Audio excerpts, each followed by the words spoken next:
ça, c'est un arbuste. Un arbuste, c'est-à-dire que c'est un petit arbre qui fait moins de 7 mètres, qu'on appelle aubépine, ou alors épine blanche. Ça vient du fait qu'il y a de belles grosses épines. C'est d'ailleurs un arbre qui est beaucoup planté dans les haies, au même titre qu'on pourrait planter les pruneliers, les églantiers et d'autres arbres plus grands. Il ne faut pas hésiter d'ailleurs à planter des arbres fruitiers dans nos haies pour en bénéficier. Et donc ça attire la biodiversité, les insectes, ce qui va permettre aussi d'avoir de beaux fruits, de beaux fruitiers avec beaucoup de fruits, ça permet la pollinisation. C'est un arbre qui appartient à la même famille que les poiriers, que les pommiers, c'est la famille des rosacées. Et ça on le voit bien à ces 5 pétales libres. Libres, ça veut dire qu'on peut les enlever un à un sans arracher les autres. Et les nombreuses étamines. Vous voyez ces petites tiges avec une boule rouge là, c'est l'organe mâle. Toutes les plantes de la famille des rosacées ont 5 pétales et beaucoup d'étamines. Donc si vous voyez ça, les pétales libres, beaucoup d'étamines, il y a toutes les chances que ce soit un fruitier. Donc cet arbre, l'aubépine, qu'on appelle aussi au nom scientifique Crataegus, il y a Monogyna. Monogyna, c'est-à-dire qu'il y a une seule graine dans le fruit, et il y a une autre espèce avec 2 graines. Et donc, après la fleur, on va avoir un petit fruit, qui sera un petit fruit rouge, comestible. Le goût n'est pas excellent, on va dire, et c'est un peu farineux, mais on peut faire plusieurs choses avec. On peut faire par exemple un cuir de fruits.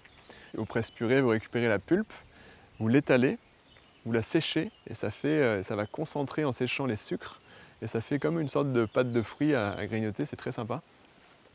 Vous pouvez aussi le mélanger à des compotes de pommes, des compotes de poires, ou alors on peut le faire sécher, ce fruit, et en faire une farine, une poudre, qu'on va mélanger à la farine, à nos farines, pour la rendre un peu nutritive et avec un goût un peu sucré et agréable. On peut manger les jeunes feuilles aussi, toutes jeunes, au printemps, elles sont agréables. Au niveau des propriétés médicinales, c'est surtout les fleurs et les fruits qu'on utilise, mais principalement les fleurs. Et ça va être intéressant pour tout ce qui est problème cardiaque. Donc c'est vraiment au niveau de l'insuffisance cardiaque, de l'arythmie, des tachycardies, mais aussi de l'anxiété. C'est une plante qui va calmer l'anxiété, qui va réguler la tension artérielle.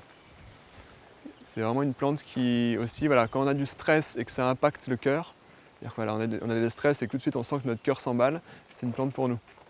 Donc on peut faire soit des infusions, soit acheter des teintures mères, soit les faire nous-mêmes. On récolte les fleurs en ce moment, là ça commence à être terminé à la saison.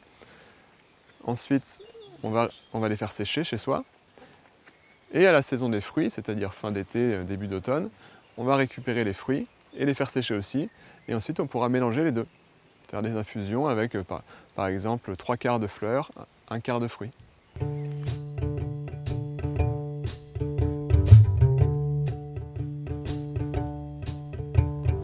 Voilà, la balade se termine, j'espère qu'elle vous a plu. Si vous voulez me soutenir, je vous invite à mettre un j'aime, un commentaire et à vous abonner à ma chaîne YouTube.